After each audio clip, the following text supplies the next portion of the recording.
In the wake of the murder of George Floyd, Black Lives Matter has risen to new heights of national prominence. Black Lives Matter has become the chant of choice for the massive protest movement, the hashtag of choice to signal support for ending police brutality, and by the mayor's order even became the new name of the plaza outside the White House. With such consensus around ending police brutality, many wonder in frustration how anyone could have a problem with Black Lives Matter. Are they racist? Do they not care about black lives? In fact, the left and right are often discussing different things and don't realize they're talking past each other. To the center left, Black Lives Matter is a decentralized rallying cry to bring attention to the cause of police violence. But to the right and the far left, Black Lives Matter is a specific group with specific chapters and leadership with goals that go far beyond ending police brutality.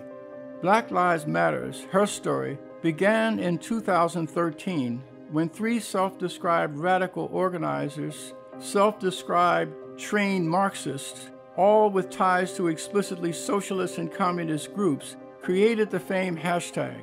Soon after, they founded the Black Lives Matter Global Network, which now has over 40 chapters. Black Lives Matter Detroit clarifies, quote, "What do we mean when we write, speak, or shout Black Lives Matter? To focus only on police brutality is to address merely a portion of the problem. So what's the rest of it?" Black Lives Matter DC self-describes as radical too and seeks not just the abolition of white supremacy, but also capitalism and alleged patriarchy and colonialism. Black Lives Matter Chicago also works to deconstruct capitalism and describes itself as intersectional. Intersectionality means that the movement must pay attention to all alleged oppressed voices, not just black lives. Black Lives Matter Michigan and Nashville include globalism on their list of priorities, and Black Lives Matter Toronto demands that the federal government must create a regularization program so that all undocumented residents can live here. Many of the chapters explain that when we gather, we do so with the intention of freeing ourselves from the tight grip of heteronormative thinking. Black Lives Matter Los Angeles states that one of their goals is toppling white supremacist, patriarchal, heteronormative capitalism. Black Lives Matter Vancouver states that they center the lived experiences of black people who are queer, trans, non-binary, live with disabilities, and/or do sex work. Black Lives Matter Nashville even bizarrely claims that we are committed to disrupting the Western prescribed nuclear family structure. To be clear, fighting racism and other forms of discrimination is good and needed. But does one have to combat heteronormative capitalism to fight homophobia? Do we need to have complete open immigration to combat xenophobia?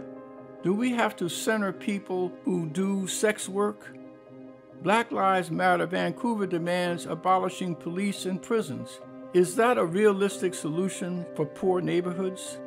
Most conservatives support capitalism not because it keeps them in power and others oppressed, but because we believe private property and markets best allow everyone to improve their quality of life, especially those who are, for now, the least well off.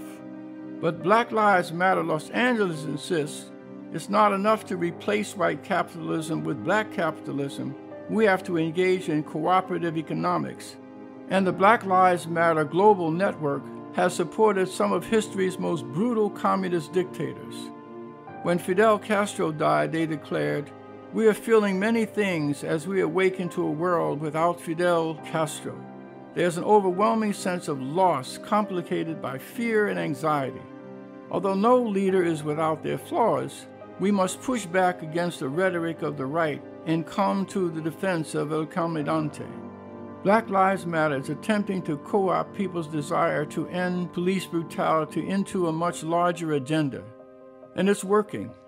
Even before the George Floyd protests, Black Lives Matter has received massive donations from billionaire left-wing foundations. Since the protests, donations to Black Lives Matter have become common from big business. We need real solutions to improve policing, end police brutality, and improve the lives of Black Americans. Unfortunately, Black Lives Matter offers no such thing.